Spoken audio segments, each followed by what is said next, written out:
Yo, what's up guys? Let's talk about two topics today. One, fight runes. Number two, leveling very fast and efficient. If you're playing along, you might be like, say, how the hell do you get to level 73, almost 74, and your account is just 9 days old? Well, technically 8 days by that time, but sure, 9 days. So how do you get there that fast? Well, first of all, fight runes. I have mentioned before that I think that farming the spiritual realm is really a big waste. Why is it a big waste? Well, you don't really need seal, you do need the fight, you don't really need the dermatation, even not for the Ikaru. You'll figure that out later on that you just don't really need this in the first place, because you don't need an Ikaru that early on.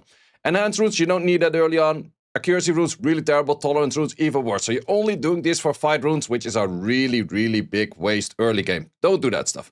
However, you might still need fight runes, because in your Giant Keep team, you do have a few units out there that might have fight runes in there, such as, of course, the Prillia could have a fight set in here. Your Konamiya should be triple fight.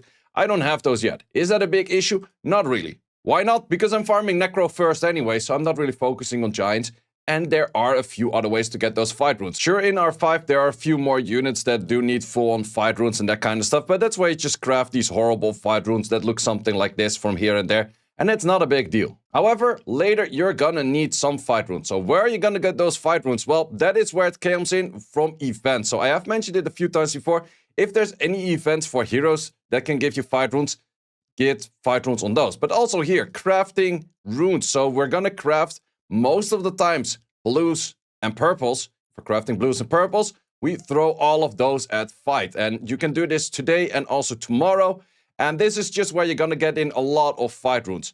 You're going to be keeping all of them because you're not going to have that many fight runes. But this is where you're going to get your main general population of fight runes, just by randomly crafting them. Also, sometimes you have events that towards the end you can buy some crafting materials in the shops. Always do buy these fight rune materials early game, because that is where you're gonna get fight runes without getting 5 other useless sets out there. For this one, however, I'm not too sure which one I want to send it on. I think I will be an Elunia main on this account because of Despair, Nemesis, and Will. But yeah, well, the Calderon one is kind of decent as well, but just for Swift. The other two or the others are not really that interesting. Or we're just gonna go hard on Violent. Not too sure about this one yet. Or we're just gonna become PvE mains and we're gonna go for Rage. Actually, I'm not sure, so I'm just gonna send it on Elunia because it's the most all-round and I'm not really expecting anything too crazy, apparently.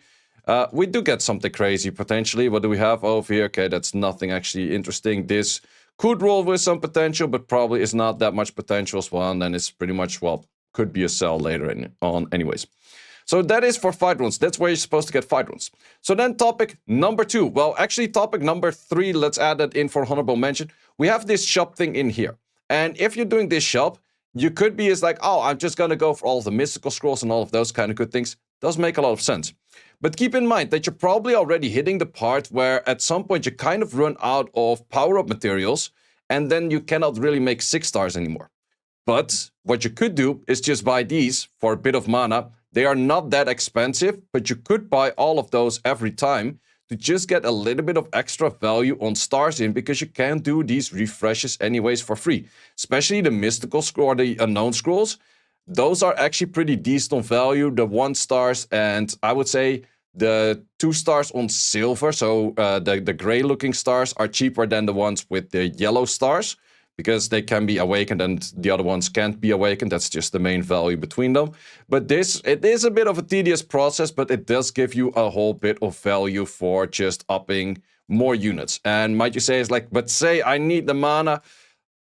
Later on, like sure, early game you're gonna need some mana, but later on you're definitely not gonna have as much issues with mana altogether anyway. So I would say that this is, at least for these, the unknown scrolls, I would do it.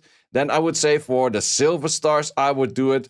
You could skip out on the gold stars ones, but this is just a bit of a process. And also, if there's a rune like this, not really the main stat that I would like, but I'll give that a try. Why not? Why not? That might be something, because I'm not going to get that many of those, and having just a few of those is actually pretty decent. It will be a bit expensive to do all of this, so I'm not too sure if I would recommend. Maybe I would say don't do it on the gold stars, just do it on the silver stars, because silver stars are half of the price. I think I will continue doing that from now on out. Also, the unknown scrolls, still always do the unknown scrolls because those are just pretty good on value in the first place. And then we're just buying all of those. So a little bit of sidetracking, but definitely something I do recommend y'all people to do. Then the real question, how do I level so fast? Well, I'm actually doing two things. Main thing that I'm doing is still scout battling. Well, actually three things. Main thing I'm doing is scout battling. Then I'm doing also a lot of necro farming. Necro farming isn't that fast. It's like 55-second average to like a minute average. It's definitely not that fast. But what I do is every time I'm farming necro until my energy is about close to 0 or preferably 0. And then I want to be doing something else. I want to be doing dimensional hole energy usage. You have probably noticed it that the moment that you level up, you fill your whole energy over here. So if I were to say it's like, oh, I'm close to my level right now, but I have to do some refreshes. Let me do a refresh. I'm gonna fill in like 300 energy and then I'm overstacking the energy the moment that I do level up.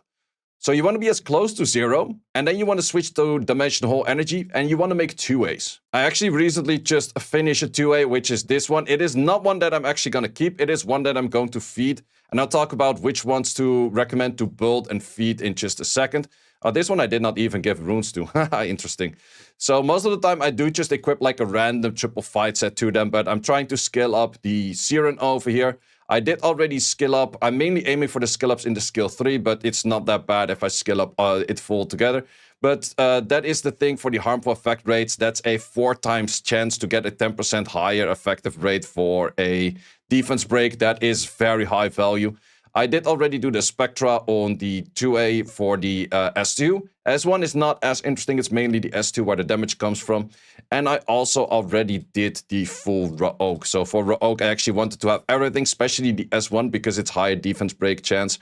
Plus the extra damage is really nice. So from that point on, I just create a new unit. And the main thing that I'm still working on is those harpoos. So let's add those harpoos in, get one of those one more time. You have to awaken them all the time. So it does cost a little bit of awakening material. But especially for 2 stars, that's the cool thing about Siren. You can just scale it up by making a 2-star in there. What I mostly tend to do is just this, put them into evolve. This over here, you select 2 of those. Yes, sir.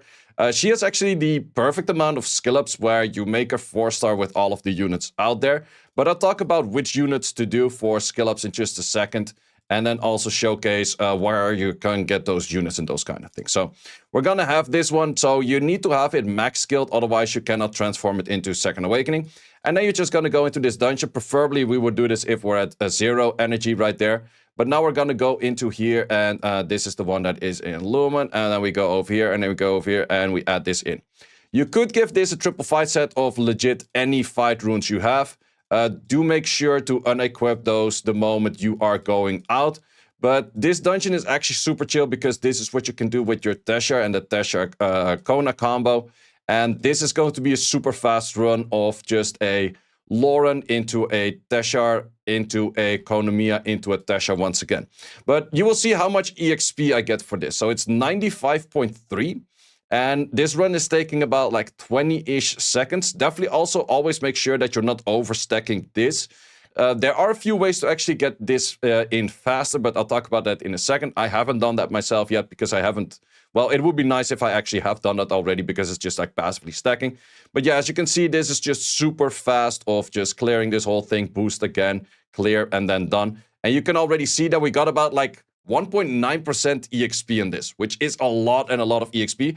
Plus, you're now still having that 50% extra in there. So every time what I tend to do is I get my levels in towards the point where I level up.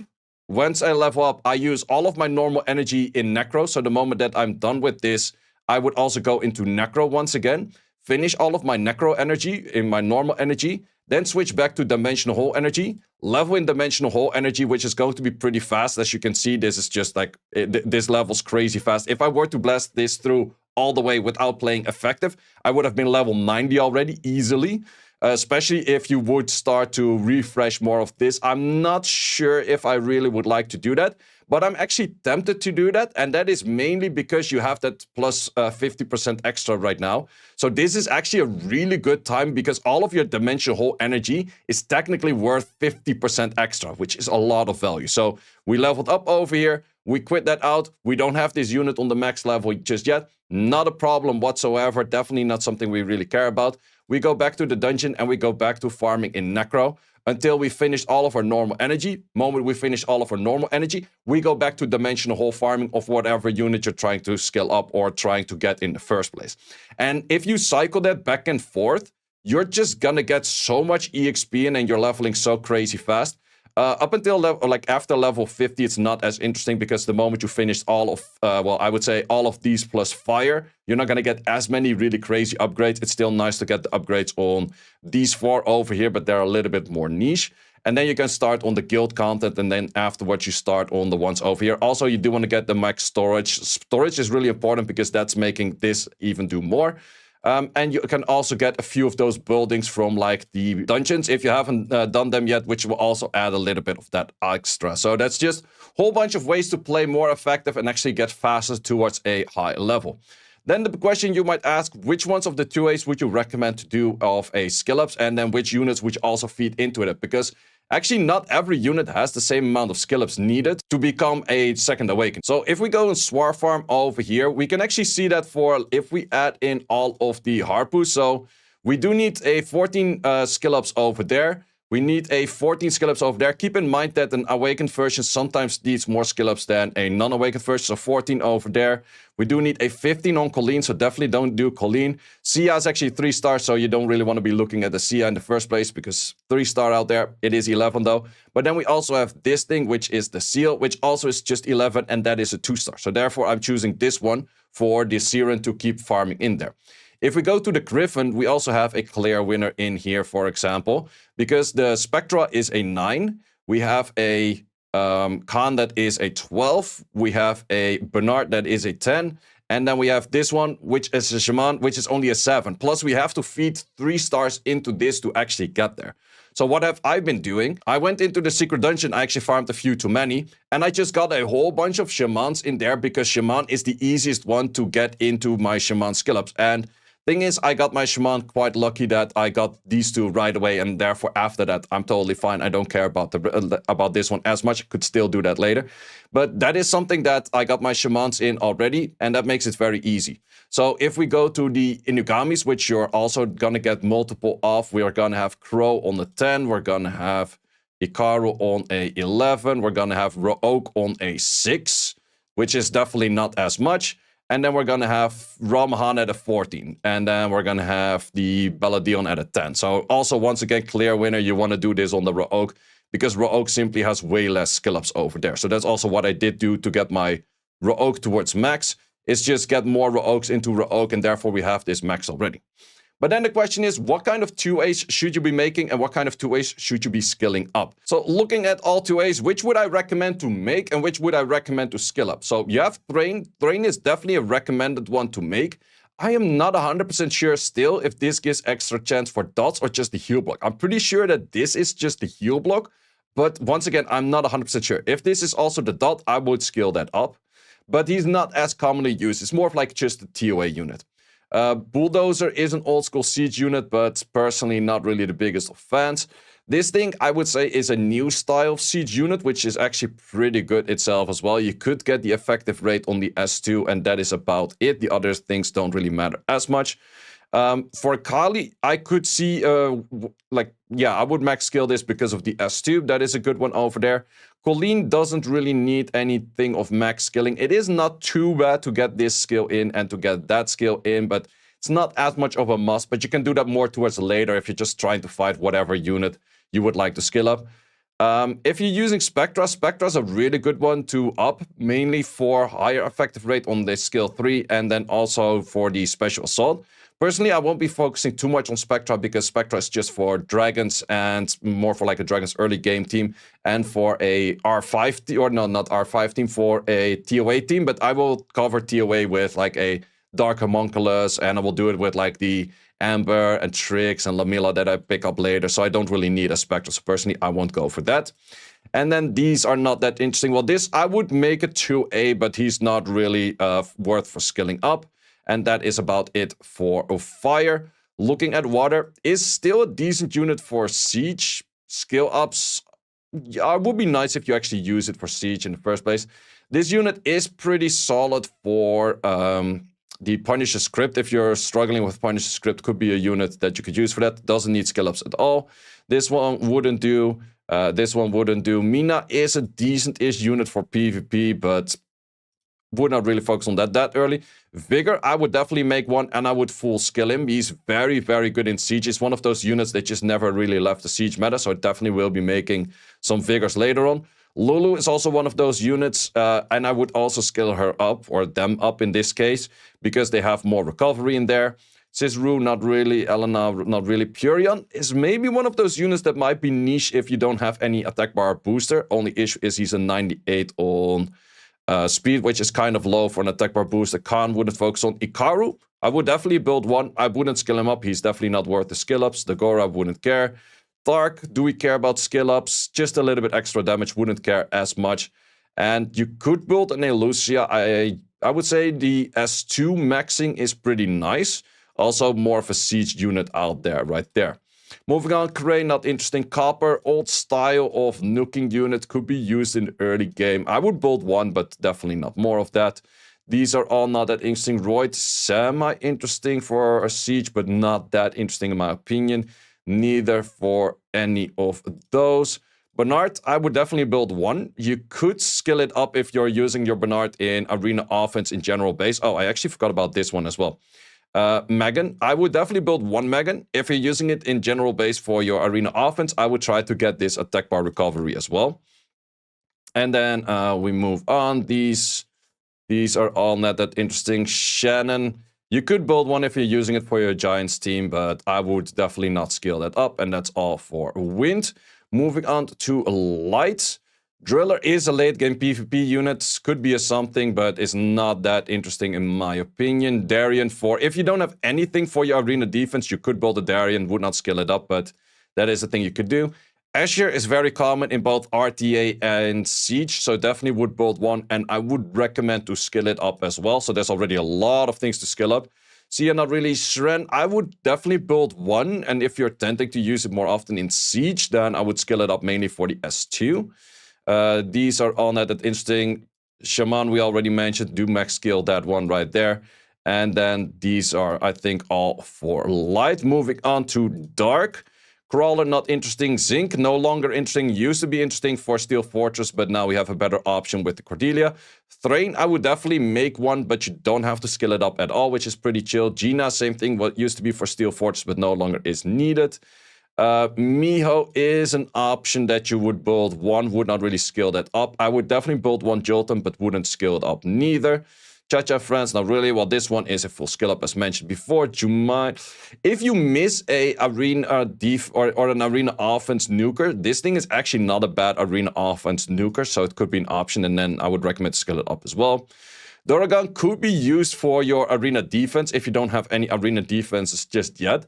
I might actually have some fun with this on the beginner account because I think people will kind of ignore you more or less because not everyone built an offense around this. So that could be my arena defense on the early game. But then I just build 3, but I don't actually scale them up. Varus wouldn't scale them up. Crow, if you tend to use Crow a lot, I would scale them up, especially for the skill 3. But yeah, actually full skill if you use a lot of Crow, but personally I'm not using that much Crow. And then we have Shumar, which is one of the best RTA units in the game right now, and I would definitely recommend to scale that one up as well. So that is all of the skill ups, so that's a whole bunch of skill ups that you could work on, so there's plenty of stuff to work on. Currently, I'm first working on my Siren. I already did the Rogue, I already did the Shaman. I'm not 100% sure who I will do after. I think I will start building one of each, and then I'll start thinking about who do I want to skill up first. But first I'll go for like a one of each kind of style. So there's a lot of dimensional hole energy to use. And therefore I would also say, I would in all honesty in the early days recommend to buy the extra dimensional hole energy too. And there are a few extra places where I think it was in, is it in suggested or recommended special? Yeah, there's extra dimensional hole energy in here as well. It is pretty pricey, but since you have a lot of energy to work or a lot of crystals to work with in the early game, I would probably say it is recommended to buy it, even though it is pretty darn pricey, especially for early game. But since your 2A making is so much cheaper right now, I would probably do that. And later on, you're probably going to be farming one of the normal dungeons in here the moment you're done with all of the 2As. But before that, you first have to be done with all of the 2As. And since we have the value right now of this thing over here, where we do get the 50 extra percent, where is it? One of those things, this one over here. It gives 50 extra percent on awakening material for your 2A, which is just highly, highly on value. And at some point, you're going to get towards the level where you're just going to do more dimensional hole energy. Like at the first, you're going to be doing normal energy and then less dimensional hole energy. And at some point, you're just going to do a lot of dimensional hole energy towards the later levels out there. But that is a really big recommendation from me towards you guys. Also, definitely do get that one in to just get a lot more levels in, and also make sure that you're just starting your account with having a lot of the skill ups on your 2As, because especially in the early days of Siege, you're going to be using a lot of your 2As because you just simply don't have that much Devmons just yet. And this is actually just every time that you skill up one unit like that, which costs you barely anything. Like, let's translate this to the value of, because some people will definitely say this is too expensive. 400 of those. I think I only need about 80 for one full unit from 0 awakening to 100% awakening. So I will get about 5 Devilmons value within this right here. 5 Devilmons value that would make a Devilmon about 250 crystals. Well, let me tell you that much, a lot of people would buy that for a value for a Devilmon right there. At least I think people should, if that was the case, that you could buy a Devilmon for just the price of like 200-300 crystals. So in my recommendation, I would do it. Plus, it helps you level a lot faster, and therefore you get a lot of this energy in, and therefore you get a lot more free farming in. And you also just unlock a whole bunch of dungeons, which just give you a little bit of crystal cash back, and that is kind of value. So I will be getting that. If you want to get that yourself as well, that is completely up to you. But then you also have to play a little bit more active to actually get all of those things in. I would first buy these. They are cheaper than the other one. The other one are a bit more expensive, but so you can also choose to just buy one, but not the other. Another thing that I haven't done myself yet is buy this storage, buy this thing. We'll have to do that. Let me just get some of those highs later on real quick. But you also have a few over here. So you do have a extra maximum storage, which is not that interesting as long as you're just not capping it out. It's fine. But you also have a extra rate of recharge, which is really good. So I definitely would recommend to get these. I think there's 2 of them. Are there 3 of them? No, there's 2 of them for extra recharge rate, and there's 4 of them for extra storage. Do get those 2 for extra recharge rates. Those are really nice. Oh, I can also buy this one already. Wait, where can you? Oh, I already have that one. So yeah, definitely do get those 2 in. It does mean that you have to do level 5 of this and level 5 of that. Not the easiest of dungeons out there, but what you can do is just go in with the best team you can make. If you die, you just go for a revive, and you just revive 3 or 4 times, and you kill it that way. And then you just get this reward, because you only have to do it once, which is really nice. So it's actually very recommended to buy these, because this will actually make it where you get extra energy. So every time you level, you get that 30 extra energy. So make sure you have all of those bosses done, and you actually buy those statues as well, because that just simply gives extra energy for every time you do level up. And you also want to be buying this crystal dragon thing. It does cost a bit, on like 500 crystals. But after a while, you just get your price back on those. It does buy itself back. I would also recommend, currently I have all of my things to claim sitting somewhere randomly. I would recommend to place all of these on your main island, so you have to reorganize where things are located. So every time you log in, you can see everything that's going on, because right now I have like a mana crystal over there. I have like one thing over there. I have one thing over there. It's kind of nice to just see everything and then just click everything and then go on with your day. Simple as that. So those are my recommendations of today. Let me know in the comments if you have any other tips that you would like me to share. And see you as always in the next one.